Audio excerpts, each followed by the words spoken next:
This is the voice of Zimbabwe.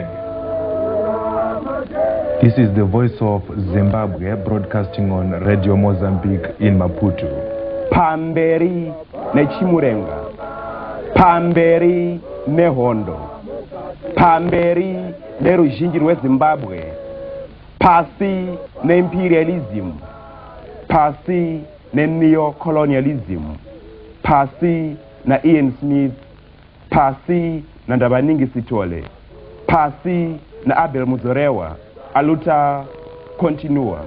The Patriotic Front is now broadcasting your program through Radio Mozambique. People of Zimbabwe, victory is certain. Maputo, once called Lorenzo Marx, the capital of Mozambique, which now plays host to the largest, most secretive guerrilla army operating against Zimbabwe Rhodesia. Its leader is said to be a terrorist. He's so hated and feared that his fellow countrymen are forbidden to publish his name, Robert Mugabe. How are you For so long spurned by the West and branded as the man who massacres the innocent, Mugabe is now a key figure in the London talks. In Maputo, this is his central committee, his inner cabinet, and these are probably the most educated of the Salisbury regime's opponents. Almost every man here has spent a decade shut away without trial in Rhodesian jails. Simon Mozenda, the party's vice president, Edgar Takeri, secretary general. All of them were educated by Christian missionaries. Some once tried to forge a peaceful, multiracial community within Rhodesia, but even those like Didymus Mutasa are now all revolutionaries. I'm the Central Committee, the High Command, the General Staff, I'm the Zimbabwe. It's these people who've set the pace in Rhodesia's 14-year war. There are two main guerrilla armies formed into a hitherto tenuous alliance called the Patriotic Front. Based in Zambia, Joshua Nkomo and his party ZAPU. About 2,000 of his troops are now thought to be operating inside Rhodesia. To the east, with its headquarters in Maputo, is Robert Mugabe's ZANU, the Zimbabwean African National Union. Its army, ZANLA, is widely conceded to have over 8,000 troops in Rhodesia at any one time. Of the two leaders, Mugabe is the least known, but he's grown to become a powerful contender for total control of a new independent Zimbabwe. And Mugabe holds a trump card in the London talks.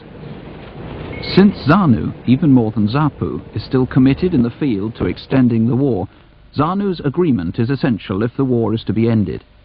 But despite appeals for a ceasefire, the latest of them yesterday, Mugabe is sticking to his guns. There's no doubt that our people want peace, but the great bulk of the people, the majority of the people who have suffered under the regime for over 90 years, do not want peace at all cost. They would like an honorable peace, a peace which will enable them to assume the sovereignty of the country.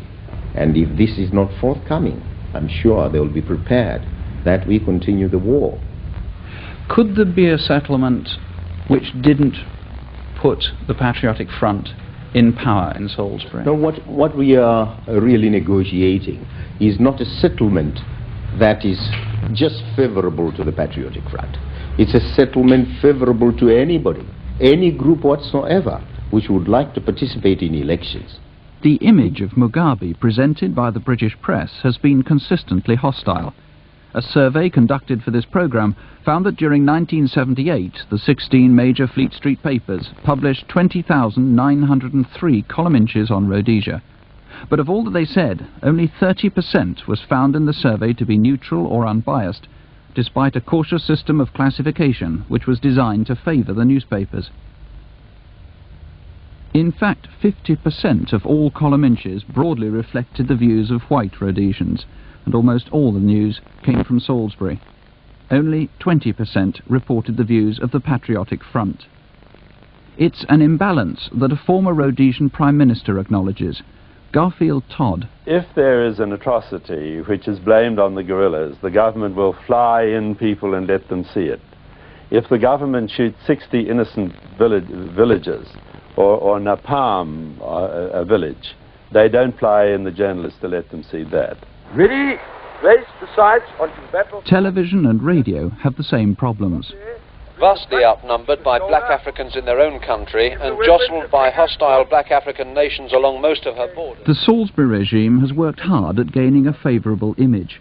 It claims a free press, but often stage manages where journalists can go and what they can see. Even then, news reports are sometimes censored. Journalists are normally forbidden to enter tribal trust lands where 80% of blacks live, so they may have to rely on government handouts. Those who displease the regime are sometimes given private warnings, refused work permits, or even expelled. Inside Zimbabwe Rhodesia, it's forbidden to use the words freedom fighter or guerrilla. But the guerrillas themselves have repeatedly denied reporters access to their armies, even to their leaders, and so the stereotypes are easily reinforced. Fully armed and indisciplined terrorists, close to equal terms with trained soldiers. Mugabe's notorious murder list, an intemperate threat to collaborators, was widely condemned, but no mention was made of Smith's death list. The Salisbury regime actually puts a price on guerrilla leaders' heads, dead or alive.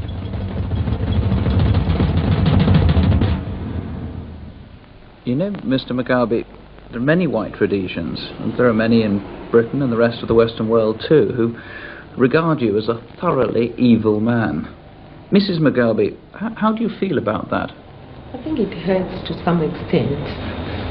It hurts because these people who talk like that have not taken the trouble to get to know the man. And they just speak from what they hear from others. They read from other newspapers what is propaganda against him, and they take it in like that. This is what hurts. But otherwise, I think it's politics. It's part of the game. My wife gets hurt by these things. Naturally, she feels for her husband. But to tell you the truth, in politics, you have to have an inbuilt system of shock absorbers. And I just don't care what they say, as long as I know I'm right. So they can say anything in their papers, damage me in every way possible, as long as the people I lead are behind me and approve of what we are doing. That's what matters. The rest of the world will one day, be persuaded to believe we were right when we resorted to armed struggle. Since they first chased the blacks from their land in 1890, power has been almost exclusively wielded by the whites. The first rebellions were in 1893 and 1896, but they were crushed with help from Britain, and the leaders were executed. For Mugabe, these were the first martyrs of the revolution. Zimbabweans resigned themselves to serfdom, but bitter memories passed into African folklore. The revulsion, I think, started through the stories that our parents used to narrate to us, how the white man came to the country, how he grabbed the land. And in a society where you have a class whose main purpose and accepted privilege is to exploit others, you naturally get repulsed if the majority of people are being oppressed, being exploited. You can't avoid, if you have any moral principles at all, the call to do something about it. To this day, while all white children complete secondary education, only 3% of blacks do. Robert Mugabe was lucky. There was a Catholic mission right beside his village. But even missionaries weren't exempt from prejudice. Edison Schwabgo. We were in Form 4 and were invited by the superintendent, who is a minister, Wesleyan Methodist, to come to his house as a class for tea. We had the tea, we sat in the sofas, and just as we were walking out, we actually saw his wife come down with a fumigator and fumigating the seats where we were, in which we had been sitting just a few moments ago. I went out and cried, and I vowed I'd never again go to church.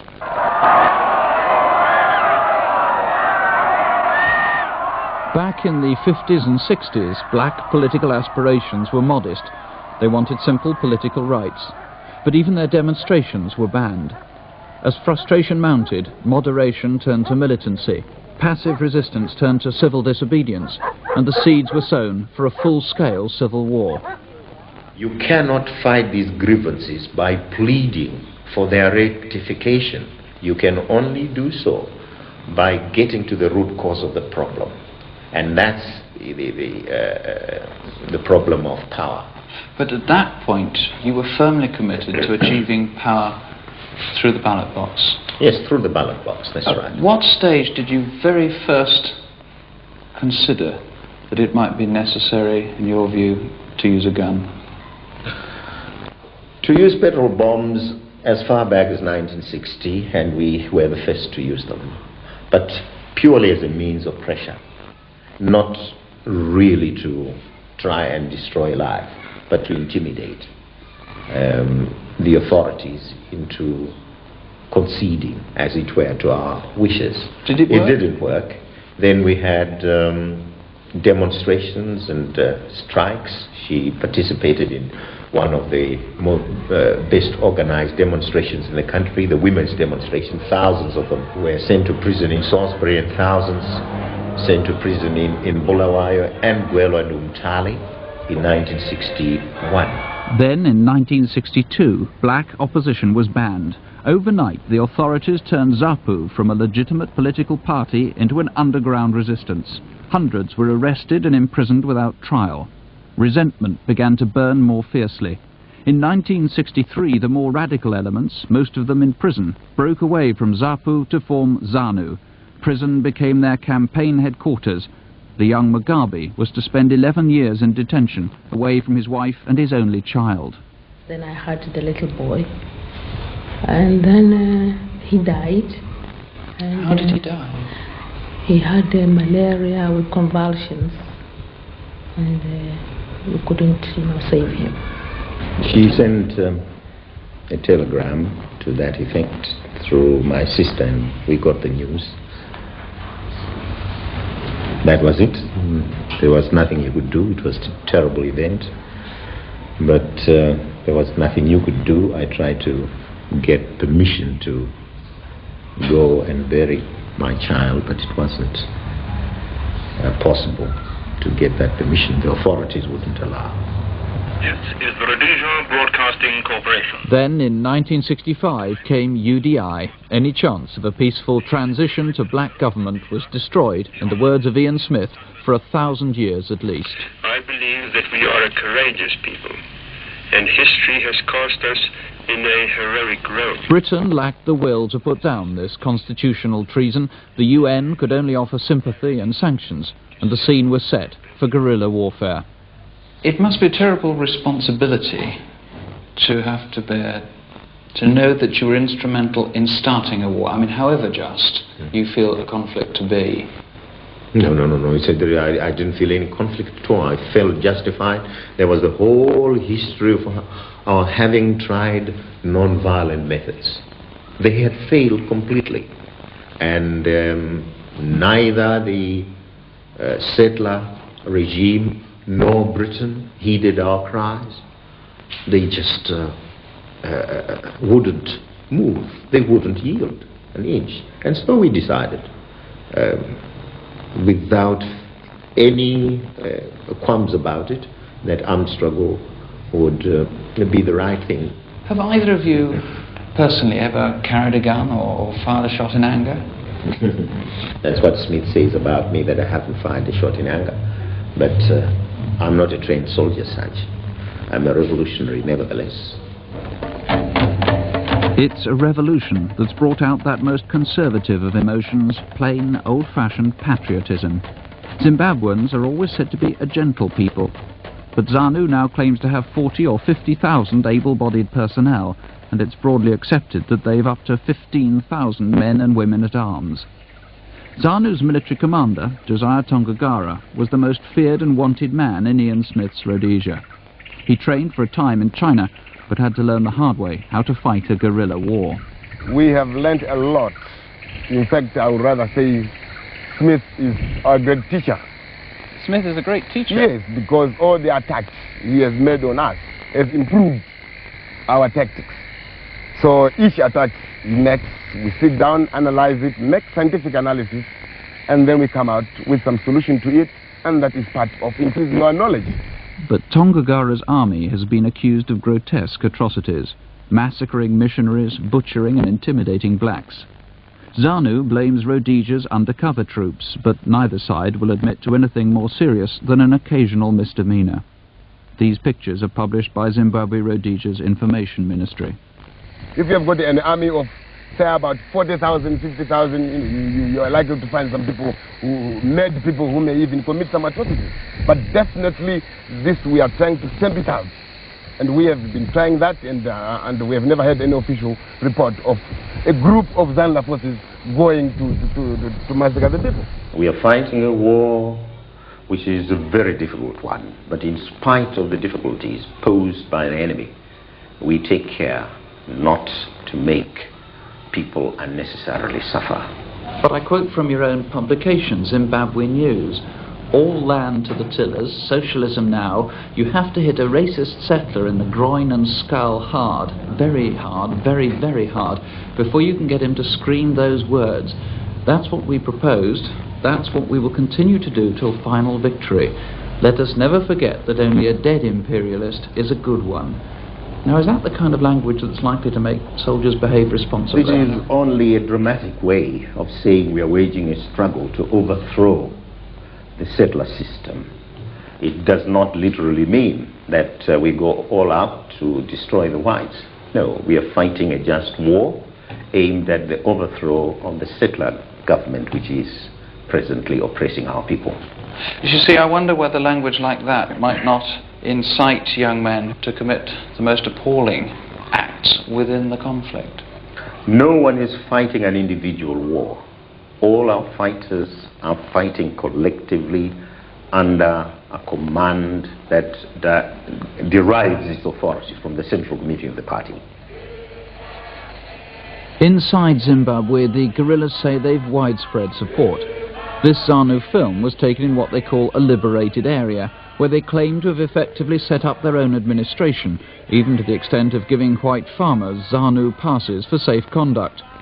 They're farming themselves, sometimes on a huge scale, and they're teaching the villagers how to put their theories of socialist cooperation into practice. Do you find a lot of supporters among the villagers? Oh yes, oh yes.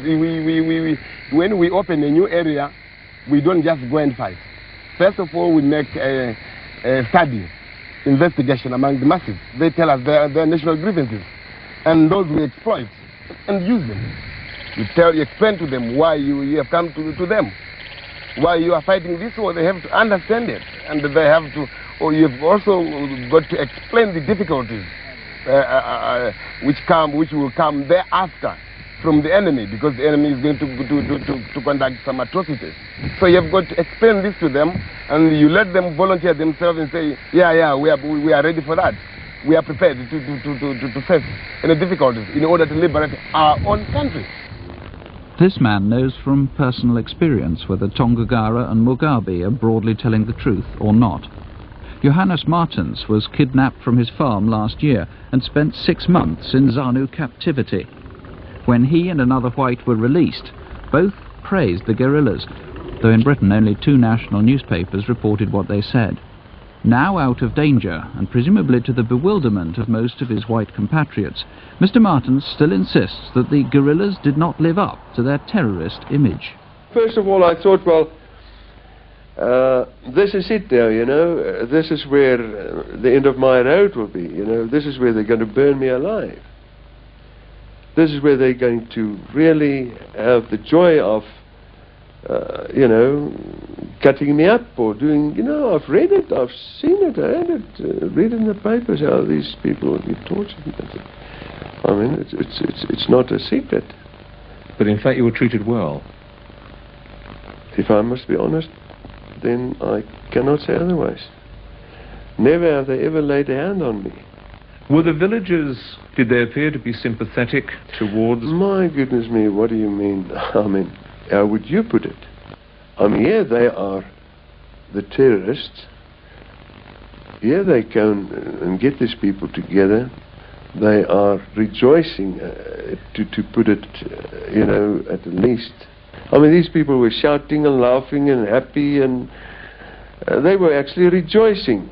Well, I can tell you one story that happened not too far away from me, where some guerrillas came into a small group of houses, and the people welcomed them, and the women went and cooked for them.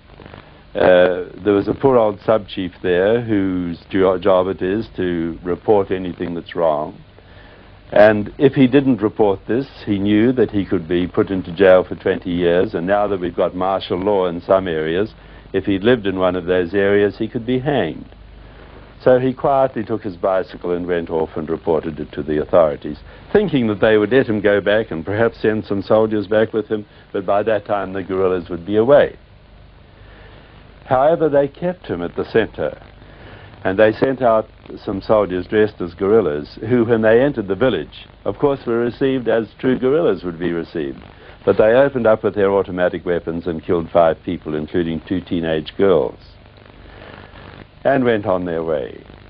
Well, the old sub-chief hadn't come back, but he came back the next day, and the people by this time quite knew what had happened. So they just took him and killed him.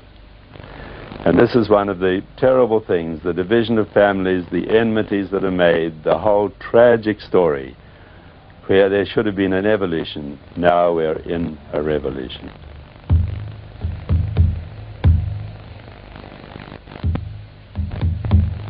Revolution is an intoxicating theory. Its reality is tragic. Zimbabwe Rhodesia is now a land of refugees.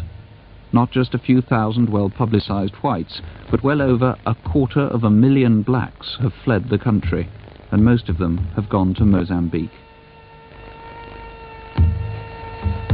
Neither ZANU nor the impoverished Mozambicans can cope. Despite growing aid from the United Nations and the World Council of Churches, there's precious little medicine and hardly any food. The result is pitiful.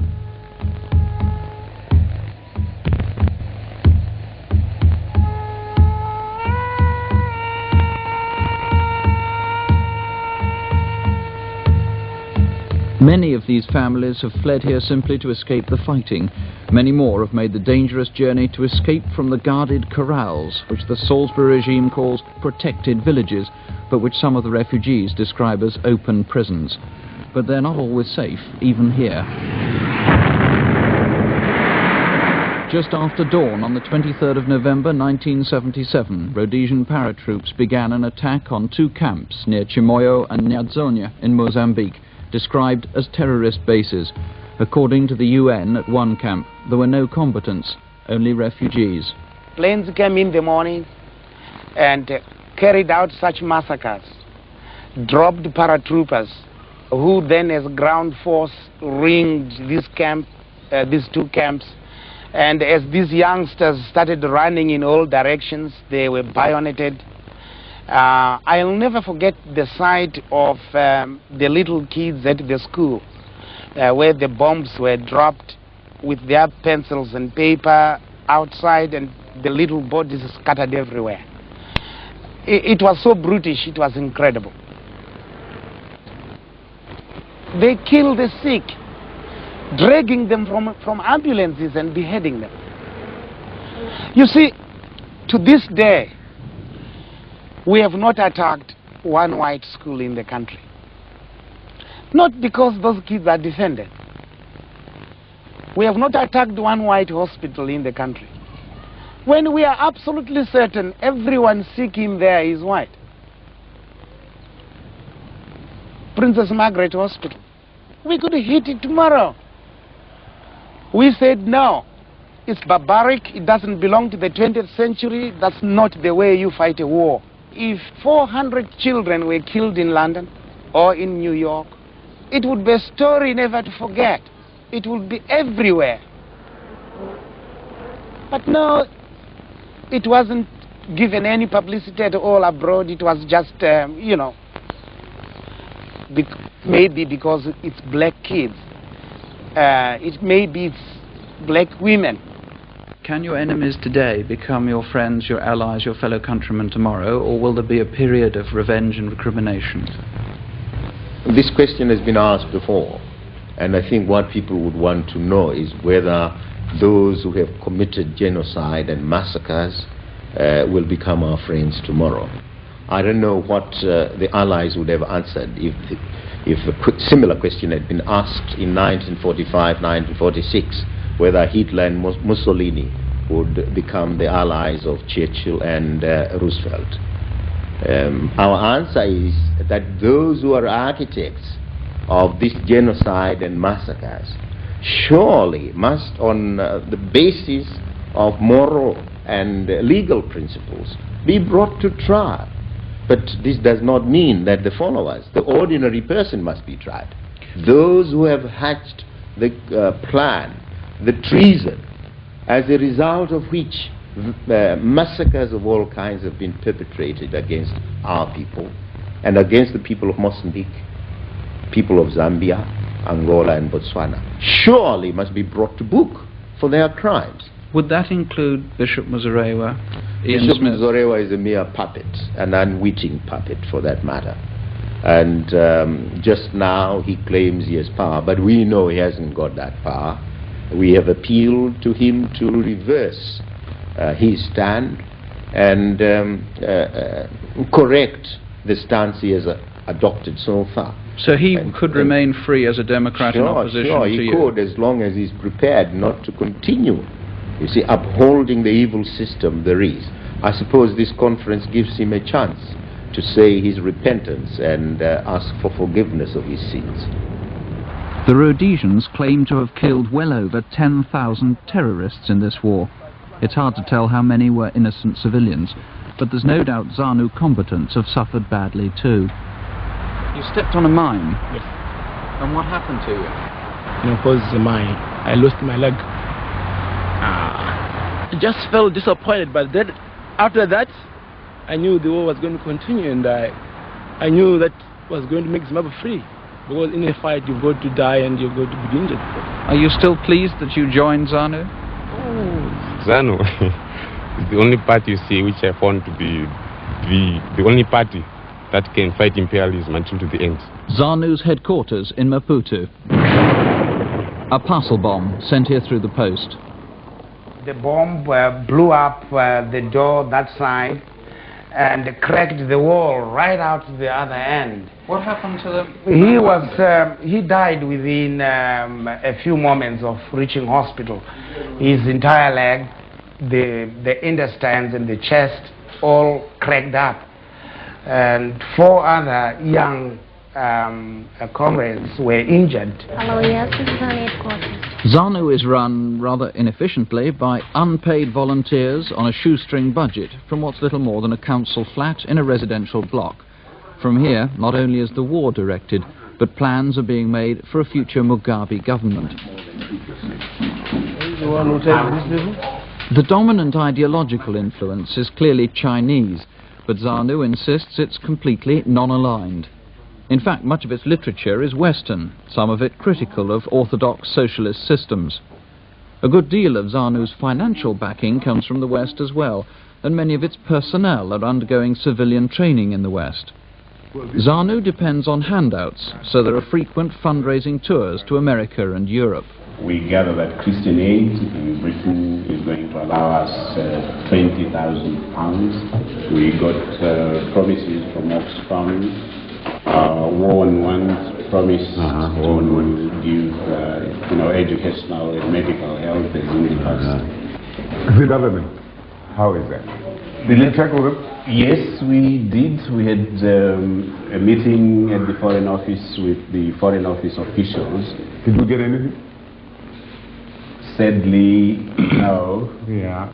Well, I think it's an interesting question just now, whether the British government does anything for ZANU or not. Look, we have clothes, food, everything. It's coming from those progressive organizations in Britain and in America and in Sweden. and all over the world. This shoe, I never bought it.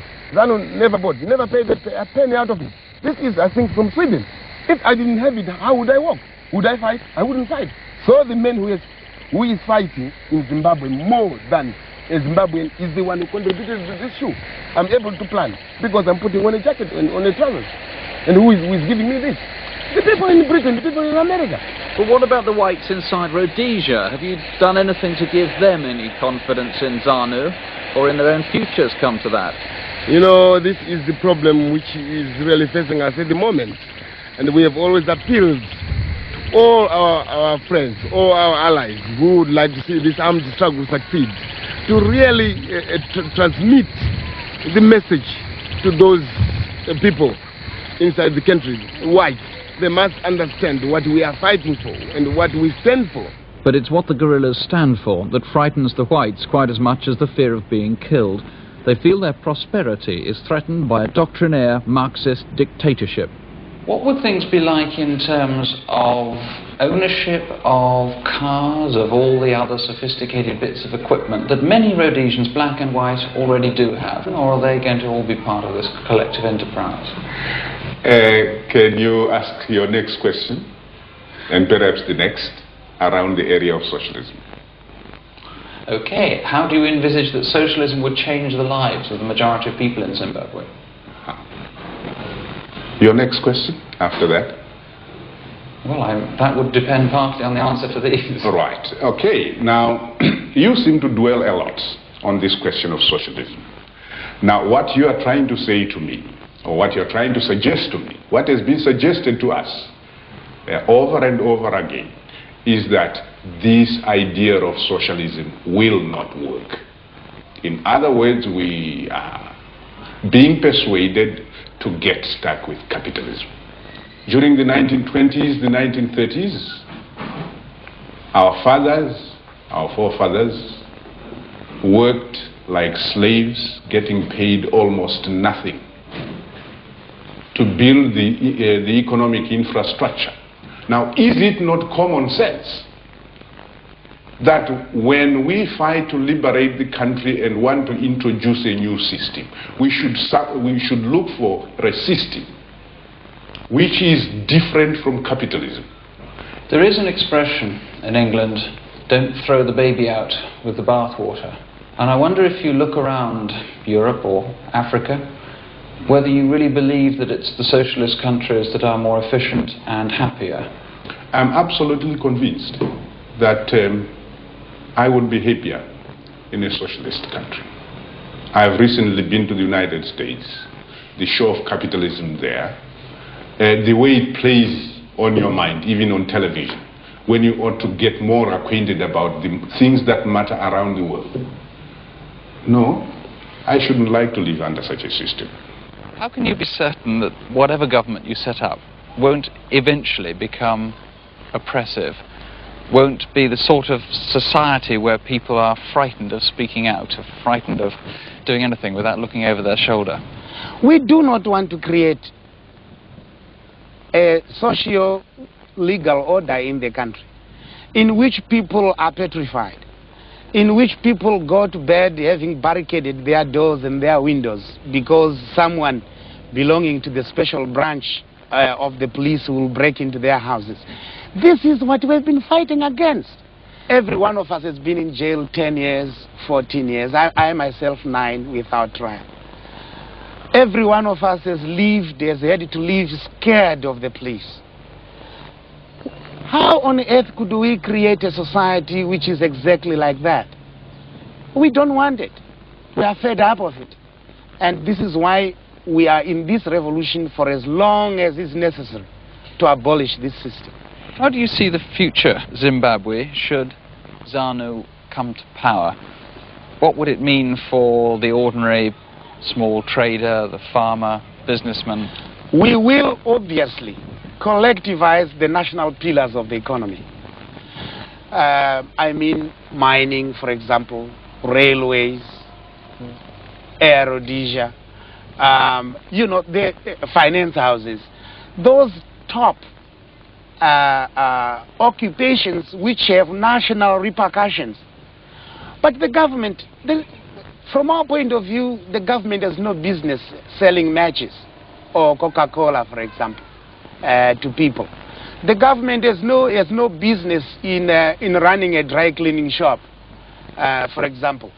Those small distributive and other social services are better left to the individual, to individuals who want to promote the quality of life, so that the fear of some state running human affairs right down to the family is foreign to our people, is foreign to our thinking, and we have no intention of creating a system like that. Socialism, yes, but it does not mean totalitarian dispossession. It is absolutely wrong to allow a set of individuals to acquire the ownership and possession of resources which are God-given. They're not man-made. The land, the water, the forests, the animals, the fish in the river, the minerals. These are given us by nature. And it is in principle wrong for any one man to claim ownership of such resources. We should belong to the people as a whole. But Mugabe's socialist vision is seen by most whites as communism. If he comes, they say, we go. The whites who are in the country needn't fear us.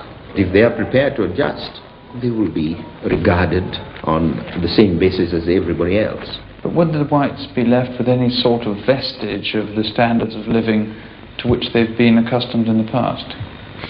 If those standards of living have been based on color, then they must forget about them. But if they are based on the fact that they have the necessary skills to contribute, then they will continue to maintain them, and no one is going to deprive them of what they are entitled by way of benefits from the economy. If they have the necessary skills and make the necessary inputs into the development of society. So they could still live in big houses with swimming pools? Why not? Why not? They are there, but not to the exclusion of people of other races. The British ambassador's residence, Maputo.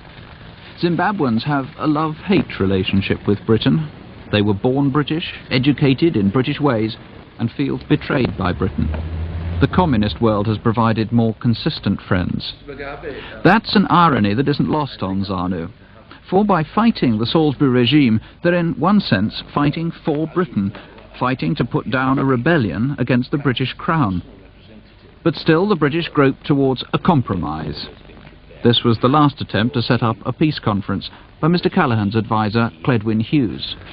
I've seen President Nyerere, President Kaunda, Mr. Nkomo, and I've been to Salisbury and also to Pretoria. If I can say very briefly, if the parties agree to attend, there is a reasonable prospect that the talks could end successfully. Every British government has felt it's done its best, but have they? Garfield Todd. There are only 90,000 adult whites in Rhodesia. That's all, 90,000 adult whites. I think the Western world might have even bought them out 20 years ago if it had been necessary. But to think that 90,000 adult whites have been able to hold the world to ransom is not brave, it's just outrageous. And it's deeply racial, and it's deeply racial in Britain. You can't get away from it. If a black man had been in charge of the government in 1965 and had 270,000 black followers, and these people were keeping 6 million whites in subjection, and he broke away from Britain so as to be able to keep them for 1,000 years under black rule, the freedom-loving countries of Britain and Europe and America would have fixed it up in a week. As it is, it's taken 15 years, and it's been the war, not Britain, that's forced the pace. Ian Smith has had to compromise. Those he once imprisoned are gathered to talk of peace, and behind the scenes the frontline states have clearly exerted a moderating influence. There have already been concessions on a new constitution. The agreement needed now is on arrangements for transition from war to peace. Now, in the process of transference of power, it has to be recognized that the vicious force that minority has depended upon has to be demobilized, and a completely new force based on the fact that the people's interests have got to be safeguarded has got to emerge. We are not saying that only our troops must constitute the army. We are saying that alongside our troops there must come acceptable elements from the other side, and this will constitute the national army of the country. The Zulu Scouts have to go, the Grey Scouts, these are the mercenaries. These are the ugly features, the unacceptable elements which have to go of necessity. All those commissioned officers who have been ideologically committed to UDI and have supported treason have no right to be in command of a new army whatsoever. You wouldn't be prepared to accept some sort of formula whereby Joshua Nkomo's forces perhaps looked after the western part of Zimbabwe, where your own Zanla forces largely looked after the eastern sector, and where there was some joint army in the central sector and around the towns like Salisbury? We are thinking in terms of one army, and the Patriotic Front is going to emerge with one army. There will therefore not be any sector for ZAPO or a sector for ZANU. We are one, and that we shall remain. Are you proposing to merge your two armies in the near future? The principle is there, and it is our hope that very soon our two armies will constitute one force, as indeed our two commands have constituted one Joint Operations Command. So what would happen if you get the free and fair elections that you ask for? Would you and Mr. Nkomo fight each other as rival parties, or would you stand on the same platform? We have the Patriotic Front, and our hope is that we shall fight as one. We would like to constitute one front, and with just one leader campaigning as president of the front. That will mean that someone will have to be self-effacing, someone will have to take a back seat. Well, this is what it means. It means that the people will have to make their choice in due course. Would you be prepared to be a number two to Mr. Nkomo? I'm prepared to be whatever the people want me to be. A lot of viewers might find that hard to believe, might find it very hard to believe that a man who's fought so long would be prepared to give up the fruits of power just at the point of achieving them. We haven't been fighting for individual benefit. We've been fighting to get power into the hands of the people. In other words, we have been fighting a people's struggle. And in the course of fighting for this struggle, some of our leaders, colleagues have died. Others survive, but the people continue all the time. And so it's the interest of the people really that is the decisive factor. That's the paramount issue. What transference of power there's already been to the people was scorned by the Patriotic Front, and the existing constitution's been rejected by the London Conference. Bishop Muzorewa is now Prime Minister, though effective power resides where it always did. But what if, even under a new constitution, the bishop was elected once again? If the bishop won the elections, which are free and fair, you might as well consider the devil would win elections in heaven.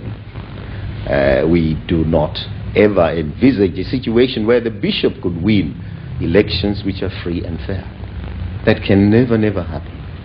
But it's perhaps the principle rather than a prediction that I'm looking for. The principle is there. Whoever wins the election naturally becomes a leader. Whichever party wins the election naturally forms the government. And you would be prepared, just given that hypothesis, that the devil, as you put it, Mr. Muzorewa, were to win, you would allow the bishop to become, or to remain, Prime Minister, as he would say it, and you would form a legitimate constitutional opposition in Parliament? We are prepared that the bishop will not win. But if miracles happen and the bishop won, well, fine. He should lead the country. Why not? Yes, we are for a democratic system, and in a democratic system you have to accept. You see, the verdict of the people. When I spoke to you in Maputo, you said that if the people were in favour, then you would certainly favour a one-party state.